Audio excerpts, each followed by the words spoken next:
3-4 సంవత్సరాల్లో ఏర్పడిన రాష్ట్రం ఏర్పడిన 3-4 సంవత్సరాల్లో నీళ్లు ఇవ్వడం అనేది నిర్లక్ష్యమా? మహబూబ్నగర్ జిల్లాలో 14 రోజులకు ఒకసారి తాగడానికి నీళ్ళు ఉండేవి. టౌన్లో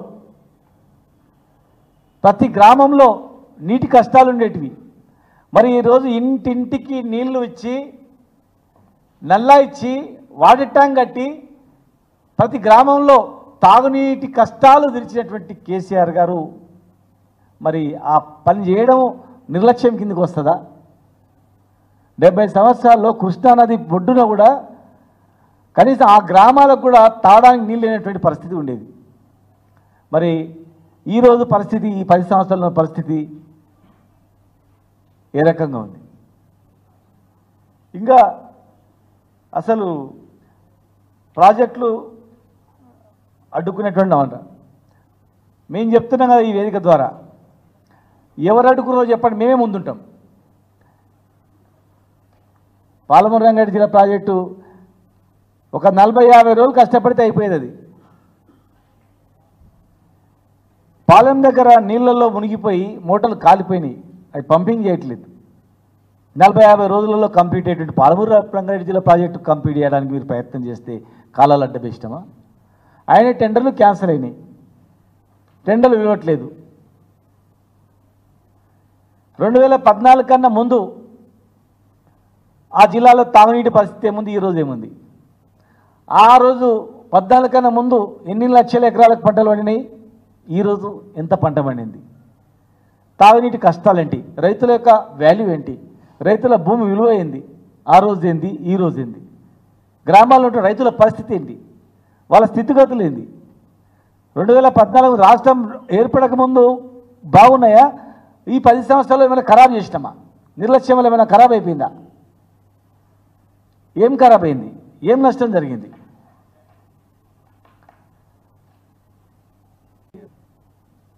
ఆ ప్రాంతాన్ని అభివృద్ధి చేసుకున్నాం.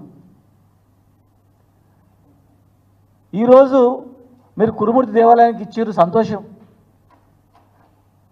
మీకు ఒక మంచి అవకాశం వచ్చింది. బోలు రామకృష్ణ గారి తర్వాత మన జిల్లాకు ఒక ముఖ్యమంత్రి అవకాశం వచ్చింది.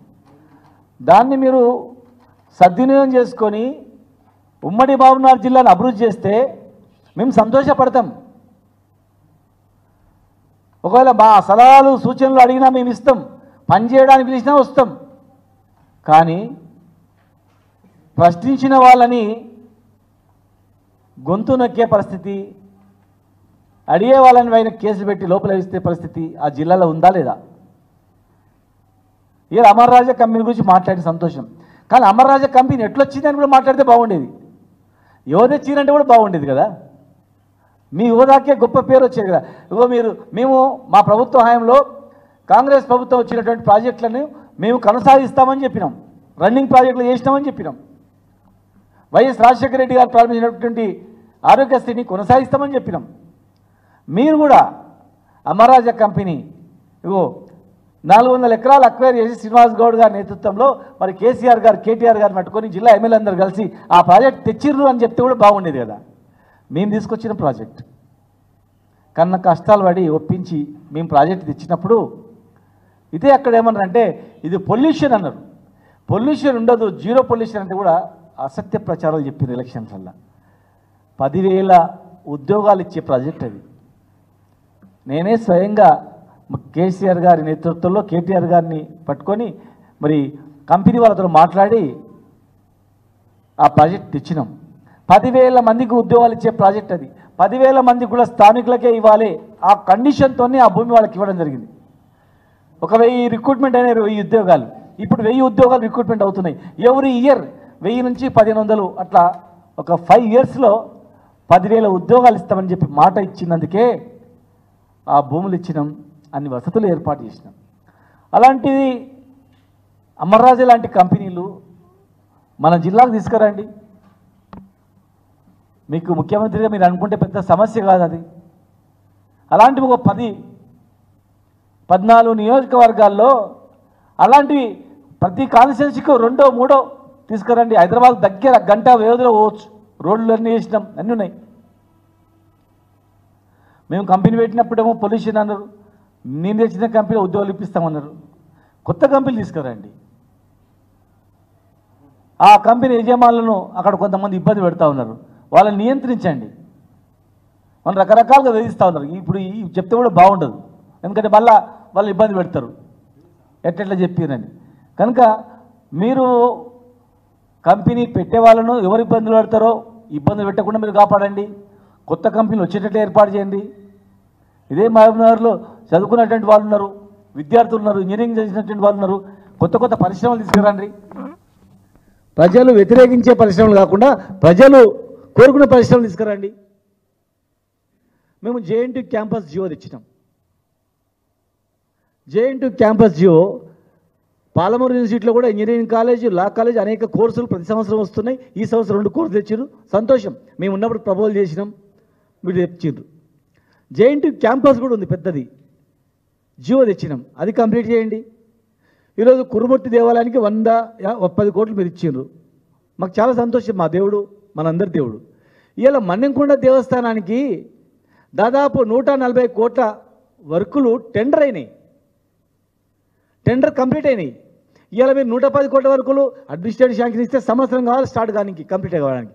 కానీ ఇక్కడ మన్నెంకొండ దేవస్థానం మన జిల్లాదే కదా, మహబూబ్నగర్ జిల్లాదే కదా, టెండర్ కంప్లీట్ అయ్యి రోప్వే, తెలంగాణ రాష్ట్రంలోనే మొట్టమొదటి రోప్వే, ఆంధ్రప్రదేశ్ కన్నా అతిపెద్ద పొడవైనటువంటి రోప్వే టెండర్ అయ్యి కలకత్తా కంపెనీ వాళ్ళు వచ్చి అక్కడ పనులు ప్రారంభం చేసిర్రు. సాయిల్ టెస్ట్ అయిపోయింది. మరి అవి ఎందుకు కావట్లేదు, అవి ఎందుకు పని కావట్లేదు అని చెప్పి సమీక్షించండి, మాకు సంతోషం. అదే మన్నెంకొండ దేవస్థానం పైన పెద్ద అన్నదాన సత్రం శాంక్షన్ చేసినాం, అది ఎందుకు ఆగిపోయిందని అడగండి. దాదాపు తెలంగాణ తిరుపతి మాదిరిగా తిరుపతి మన్నెంకొండ అని, కురుమూర్తి కానీ మన్నెంకొండ కానీ అక్కడ దాదాపు 150 రూమ్లు, 18 రూమ్లు కట్టినాం, 150 రూమ్లు శాంక్షన్ చేసినాం. ఎందుకు పనులు ప్రారంభం కాలేదు, ఎందుకు క్యాన్సల్ అయినది సమీక్షించండి. రోప్వే ఎందుకు, లిఫ్ట్లు ఎందుకు ఖరాబ్ అయినాయి, లిఫ్ట్లు ఎందుకు క్యాన్సిల్ అయినాయి. మీరు కురుమూర్తి వెళ్తుంటే రోడ్డు పైనే బడ్జెట్ హోటల్ ఉంది, 15 కోట్లతో బడ్జెట్ హోటల్ స్లాబ్ వేసి ఉంది. ఎలక్షన్ నాడు స్లాబ్ వేసింది, ఈరోజు అట్లే ఉంది. ఆ పనులు ఎందుకు ప్రారంభం కావట్లేదు, ఆ పనులు ఎందుకు ఆగిపోయినాయి, క్యాన్సిల్ అయినా సమీక్షించండి ముఖ్యమంత్రి గారు. మరి మీరు ఉమ్మడి జిల్లాలో మహబూబ్నగరే కదా, ముండకాయలు అంటే మహబూబ్నగర్లేను కదా. బస్ స్టాండ్ ముందర ఒక హాస్పిటల్ ఉన్నాక మంచి హాస్పిటల్ తెచ్చినాం, 1000 పడకల గాంధీ హాస్పిటల్, ఈక్వల్ హాస్పిటల్ తెచ్చినాం. స్లాబ్లు అయినాయి, మొత్తం టోటల్గా గోడలు అయినాయి. ప్లాస్టింగ్ చేయడానికి సంవత్సరం అయింది. ఈ సంవత్సరంలో పనులు ప్రారంభించి హాస్పిటల్ ప్రారంభం కావాలా, కానీ సంవత్సరం అయింది, కేవలం ప్లాస్టిక్ సంవత్సరం అయింది. మేము 8 నెలల్లో 6 స్లాబ్లు వేసి టోటల్గా ఇస్తే ప్లాస్టింగ్ చేయడానికి సంవత్సరం అయింది. దాన్ని సమీక్షించండి. ఆ హాస్పిటల్ ముందర దాదాపు 150 కోట్ల విలువైనటువంటిది ఒక బడ్జెట్ హోటల్, పెద్ద హోటల్, టూరిజం హోటల్, పేదవాళ్ళకు కూడా ఉపయోగపడే ఉంటుంది. అతి తక్కువ ధరలో రూమ్స్ కానీ, కన్వెన్షన్ సెంటర్స్ కానీ, షాపింగ్ మాల్ కానీ ఉంది. మరి అది ఎందుకు నత్తనడక నడుస్తుంది, అసలు అవుతుందా కాదా, ఎందుకు కావట్లేదు? మీరు నెలకు ఒకసారి వచ్చినప్పుడు మీరు చూస్తుంటారు. మరి దాన్ని సమీక్షించండి. కరివేనా ఉదండపూర్ కాలువలు టెండర్లు క్యాన్సిల్ అయినాయి, 9-10 నెలలు అయింది. మరి 9-10 నెలల నుంచి ఎందుకు టెండర్ ఇవ్వట్లేదు, దాన్ని సమీక్షించండి. మహబూబ్నగర్ పట్టణంలో 150 కోట్లు దాదాపు టెండర్లైన పనులు నాట్ స్టార్టెడ్ అని చెప్పి టోటల్ పనులన్నీ కూడా కొన్ని క్యాన్సిల్ చేసింది. టెండర్ అయిన తర్వాత మళ్ళీ మీరు ఒకవేళ ఇచ్చినా, డబ్బులు ఇచ్చినా ఎప్పుడు కావాలా చెప్పండి. ఈ పాటికి 150 కోట్లు ఖర్చు అయింటే టౌన్లో బ్రహ్మాండంగా ఉండేది కదా. మేము ఏదైనా మాట్లాడితే అక్కడ ఏం అవగాహనలతో కొంతమందిలో మాట్లాడిస్తారు. ఇది ఎంతవరకు సమంజసం చెప్పండి. మేము కూడా తెలంగాణ అభివృద్ధి కావాలని కోరుకున్న వాళ్ళమే. అందులో మహబూబ్నగర్ జిల్లా, మహబూబ్నగర్ అత్యంత అద్భుతంగా డెవలప్ కావాలని కోరుకున్న వాళ్ళమే. మీ నోట ఉంటే అనలేదా, తెలంగాణ ఉద్యమంలో ప్రాణాలకు తెగించి కొట్లాడిన వాళ్ళు ఉన్నారని. మరి మేము ఆనాడు జైల్లోకి పోయినాడు ఉద్యోగాలు వదిలిపెట్టి రోడ్లపై తిరిగినాడు, తెలంగాణ తెచ్చినాడు. మరి మీరు కూడా అన్నారు కదా, మరి ఇలా అధికారంలోకి వచ్చిన తర్వాత ఏమైంది? మహబూబ్నగర్లో ఒక అంధుల కాలనీ, బ్లైండ్ కాలనీలో 75 ఇళ్ళు కూలగొట్టడం సమంజసమా? ఒకవేళ కూలగొట్టినప్పుడు మేము వెళ్ళాం, మేమేమైనా విమర్శించామా? ముఖ్యమంత్రి జిల్లాలో బ్లైండ్ కాలనీ ఇండ్లు ఎట్లా కూలగొడతారు? కూలగొడితే మరి మీరు ముఖ్యమంత్రిని ఏం చేయాలని చేస్తున్నారు? ముఖ్యమంత్రి ఆదేశాలతో నేను అంటున్నాను కదా, ఒకవేళ ముఖ్యమంత్రి గారు బ్లైండ్ కాలనీ కూలగొట్టమని చెప్తాడా? సమీక్షించుకోండి ఒకసారి అడిగినాం. అందుల కాలనీ కూలగొట్టిండ్రు, మేము పోయి అడిగి అక్కడ వాళ్ళకు అన్నం పెట్టినందుకు మా తమ్ముడిని జైల్లో పెట్టిండ్రు అకారణంగా ఇరికిచ్చి. కురుమూర్తి దేవుని సాక్షిగా మీరు చెప్పండి, దానిలో మాకేమైనా సంబంధం ఉందా? అది అక్రమ కేసా కాదా? అక్రమంగా ఇరికిచ్చి 15 రోజులుగా జైల్లో పెట్టింది వాస్తవమా కాదా? బెయిల్ రాకుండా ఎంత ప్రయత్నాలు చేస్తుండ్రో, అడ్డుకుంటుండ్రో వాస్తవమా కాదా చెప్పండి. శాంక్షన్ అయినటువంటి వర్కులను క్యాన్సల్ చేయడము, శాంక్షన్ అయినటువంటి పనులు కాకుండా చేయడము అక్కడ జరుగుతుందా లేదా చెప్పండి. మీరు సమీక్షించండి. మేము మిమ్మల్ని అడుగుతా ఉన్నాం. మీరు మా జిల్లా వాసిగా ముఖ్యమంత్రి అయ్యిండు, సంతోషం. కానీ ఎప్పుడు మేము సంతోషపడతాం? ఇదంతా అభివృద్ధి అయినప్పుడు. మేము అడిగిన వాళ్ళని జైల్లో పెడతాం, అడిగిన వాళ్ళని కేసులు పెడతామంటే మీకు మంచి పేరు వస్తుందా? కేసీఆర్ గారు నిడితే మీకు మంచి పేరు వస్తుంది. మీరు ఒకసారి సమీక్షించుకోండి. ఎలక్షన్ల కన్నా ముందు తిట్టిండ్రు, ఎలక్షన్ల కన్నా ముందు మాట్లాడినరు, అధికారంలో వచ్చిండ్రు. అధికారంలోకి వచ్చిన తర్వాత ఈ 4 సంవత్సరాల కాలాన్ని మీరు ఎట్లా ఉపయోగించుకోవాలా? 4 సంవత్సరాల కాలాన్ని మీరు పేరు ప్రతిష్టడానికి ఎట్లా కష్టపడాలి ఆలోచన చేస్తారా? లేదంటే రోజు కేసీఆర్ని కేటీఆర్ని తిట్టేసి మహబూబ్నగర్లో ఎవరైనా అన్యాయం గురించి ప్రశ్నిస్తే వాళ్ళని మాట్లాడకుండా కేసులు పెట్టి నిర్బంధంలో పెట్టి డెవలప్మెంట్ అయిన శాంక్షన్ అయ్యే వరకు పనులు చేయకుండా క్యాన్సిల్ చేస్తూ టౌన్లో దాదాపు 300 కోట్లతో అమృత్ కింద జీవో తీసుకొచ్చినాం. అండర్ గ్రౌండ్ డ్రైనేజ్ గురించి జీవో తీసుకొచ్చి అండర్ గ్రౌండ్ డ్రైనేజ్ శాంక్షన్ చేసినాం. 1 సంవత్సర కాలంగా టోటల్ టౌన్లో ఉన్నటువంటి డ్రైనేజ్ మన ఎస్టీపీలు డిజైన్ చేసినాం, ప్లేస్లన్నీ అలొకేట్ చేసినాం, టెండర్ పిలిచి పనులు ప్రారంభించాలి. జస్ట్ అంతే. ట్యాంక్ బండ్ అత్యంత అద్భుతంగా చేసినాం.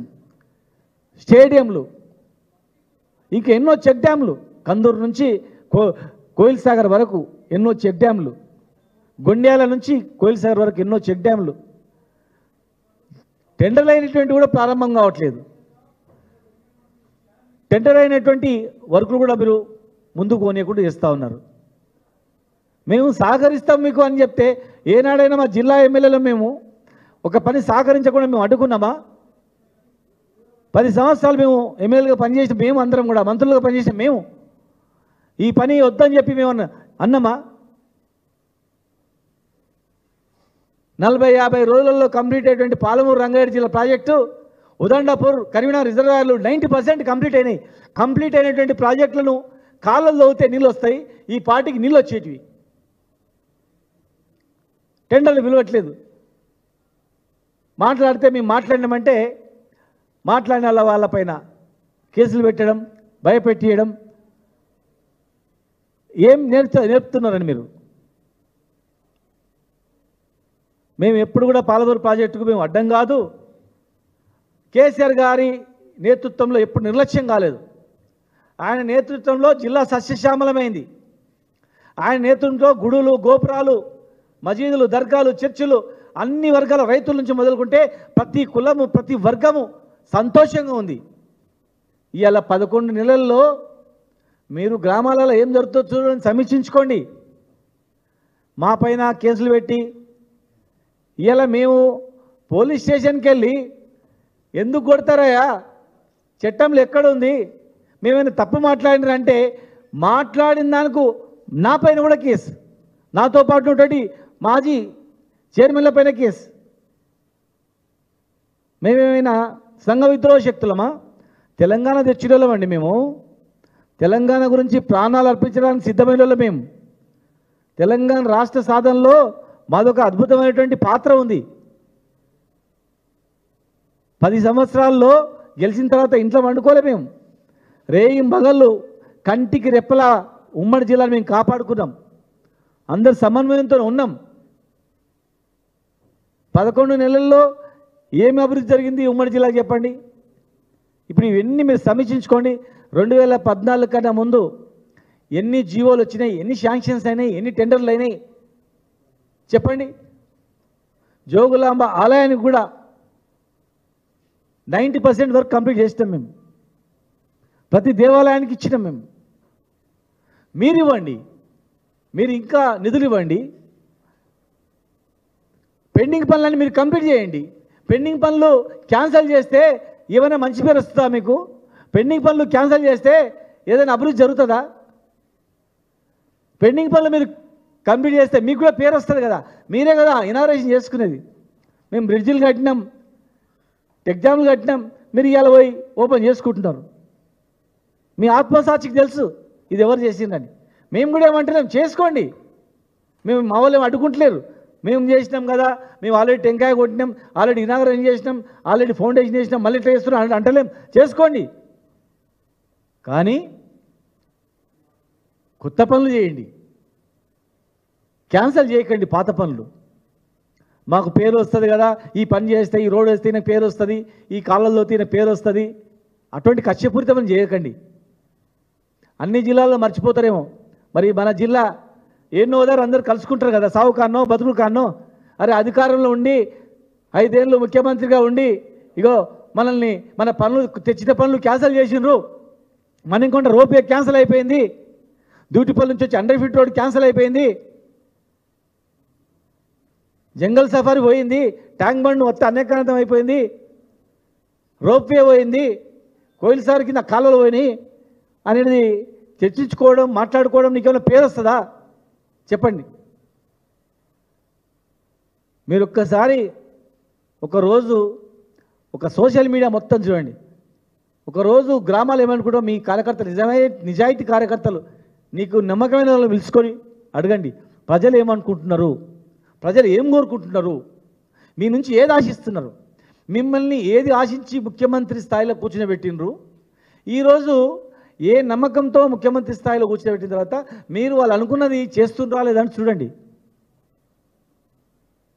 మంత్రులు, కొంతమంది మంత్రులు మరి ఇక వాళ్ళ గురించి చెప్తే మేము త్వరలోనే చెప్తాం. ఇప్పుడు పొంగులేటి గారు,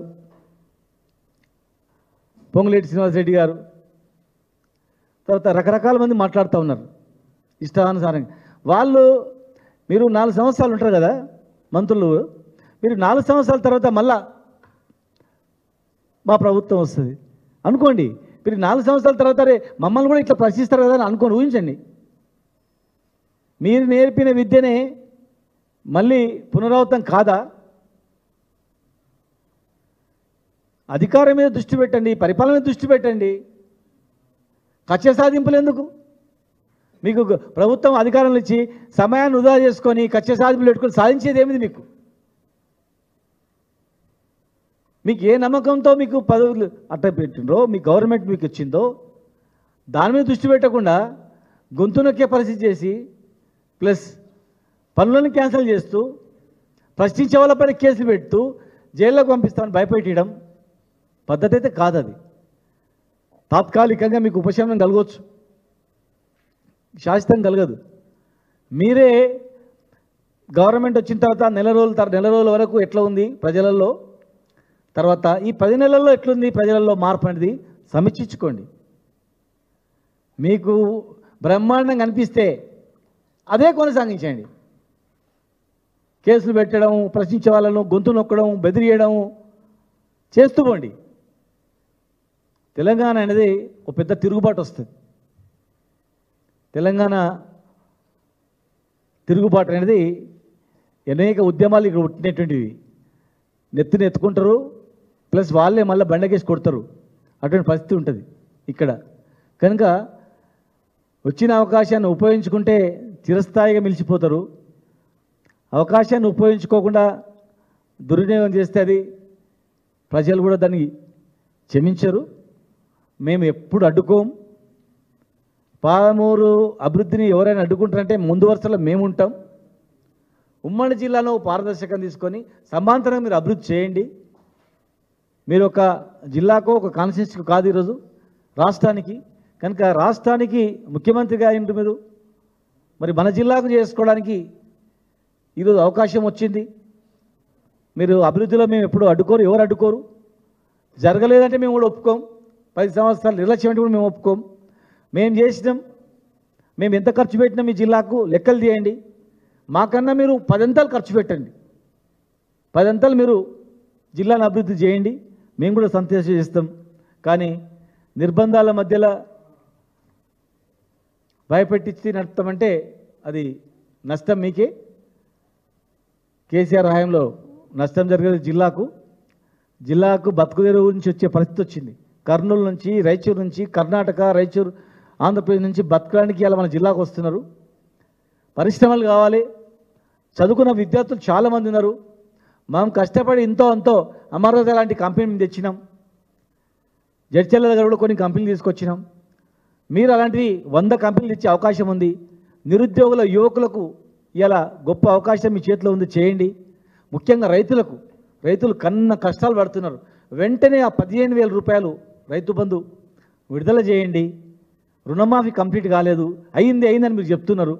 గ్రామాల వారిగా మీరు సమీక్షించండి. ఏ జిల్లాకు పోతే ఆ జిల్లాకు రుణమాఫీ కాని వాళ్ళు మాత్రమే రాండి అని చెప్పి ఒక మీటింగ్ పెట్టండి. లేదంటే మీ జిల్లా మంత్రులను 33 జిల్లాలకు పంపించి ఒకరోజు రుణమాఫీ కాని వాళ్ళు ఆధారాలతో సహా మీటింగ్ రాండి అని చెప్పి గేట్లు బంద్ చేసి ఒక ఇన్సైడ్ మీటింగ్ పెట్టి చూడండి, వాస్తవాలు తెలుస్తుంది.